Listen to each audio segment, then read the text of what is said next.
What's up YouTube, Console Casual here. Today we'll be talking about the Mirage Prime Access, her Prime Accessories pack, and of course a small channel announcement that I have to make. So Mirage Prime dropped just yesterday, and you'll be wondering at this point whether you should buy her, whether you should farm her, or whether she's worth even getting at all. I'll be giving a brief overview on Mirage Prime and the weapons she comes with, the Akboto Prime and the Kokake Prime, and of course giving my thoughts on the Prime armor as well and whether it's worth getting or not. Starting off with Mirage Prime herself, she has an armor increase from 65 up to 150 and a shield increase from 80 to 110. The armor increase, you're not going to really feel it that much, but the shield increase is actually quite sizable, unless of course you go to extremely high levels. Mirage Prime also has 2 polarities more than the normal Mirage. She has a dash in the aura slot which totals up to 5 polarities in total, so you'll be able to fit in most of your builds without needing extra forma. She's also a pretty solid frame when it comes to looks, at least in my opinion. She looks different but also very faithful to the original look of Mirage, so that's a big plus point for me. Now the weapons that have come with the Prime Access all have very different stats from their regular counterparts. Usually you have always increased stats, but in this case we do have some stats which are quite dumbed down. Of course they are made up for in other ways, so let's go right ahead and take a look at them. Starting off with the Akboto, you'll notice that the Akboto Prime has much lower damage than the Telos Akboto and even the regular Akboto, sitting at just 32 versus the others close to 50 damage. Of course this is made up for in a large increase in critical chance and a smaller increase in status chance. They're also a little better than their regular versions in the usability department, because the Akboto Prime has larger magazines and also faster reload speeds. However, what really makes this weapon worth it for me is the additional polarities. This weapon comes with 4 polarities, 3 Vs and 1 dash. That's a pretty amazing complement of mod polarities, and you're going to need very few forma to get this weapon to your maximum potential. Looking at the Kokake Prime, you'll also notice that it too has this strange variation of stats compared to the original.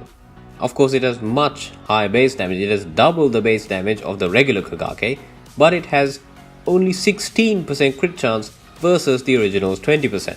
The 20% was what made the Kokake an amazing crit monster. However, this weapon might be a little more of a status weapon, because it has a 34% status chance which will make it extremely powerful when used with the condition overload build. Again, like the Telos Akboto, what makes this weapon really worth it is the polarities. It comes with 3 V slots standard, so you're going to need very few forma to get this weapon again maxed out completely. It has a dash polarity in the stance slot, but of course with this many V polarities already present, you might as well stick in any stance you want. Now I've put down the drop locations for the relics you need to grind out the items in Mirage Prime Access. But will it be worth it? Mirage Prime, I feel, is not going to be too much of an upgrade compared to the original. However, I do have a good feeling about the Akboto Prime and the Kokake Prime. They do have potential to be real powerhouse weapons, especially considering that they were very weak weapons before and thus they have very strong Riven disposition. If you really want to get these weapons as soon as you can, then I suggest you buy the Prime Access. You'll be getting yourself what you want ASAP, and you'll also be getting enough platinum to spend on some cosmetics and future Prime Accesses if you want to do that. The Prime Accessories pack this time around does seem pretty standard. You have your normal cosmetic armor set and the Sayandana. Now I think the armor set looks just fantastic. It has a beautiful design, very clean curves and some nice detailing here and there. It's for me a close second behind the Targus Prime armor, which is honestly just insanely good.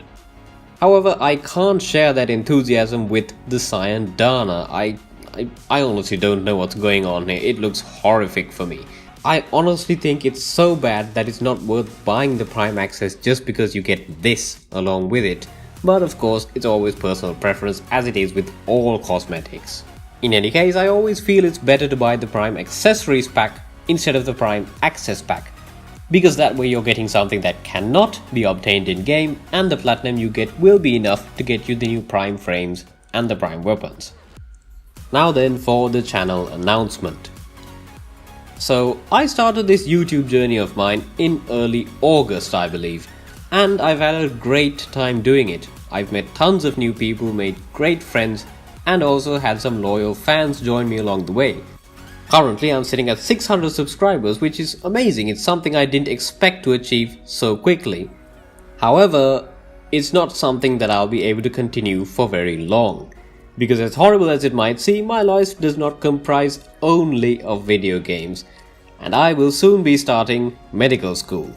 Since I am starting my medical course very soon, time will not be something I have to play around with, unfortunately. Because that's what it is. Making videos takes time, and when I am making a video, I like to make it as best as I can. I like to get nice smooth transitions, variations in editing. I like to make my speech flow sound normal, natural, and basically edit everything down to the very minute details. Now, I will not be stopping work on this channel. I hope to keep it going as long as I can. However, my video upload schedule will be taking a hit from this.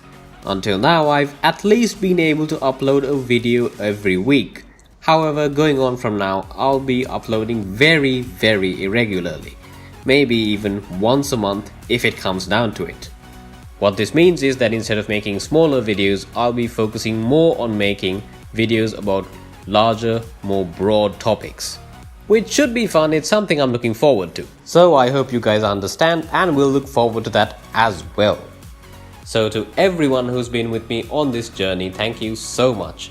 I know there's just a few, but there are people who watch my videos every single time I upload, and I just have no words. It's an amazing feeling to know that I have people who care so much about my work and appreciate what I do. If anything, it's you guys that are going to make this channel keep going, and that's going to make sure it grows and becomes more successful. It'll all be thanks to you. Thank you for watching, and stay casual.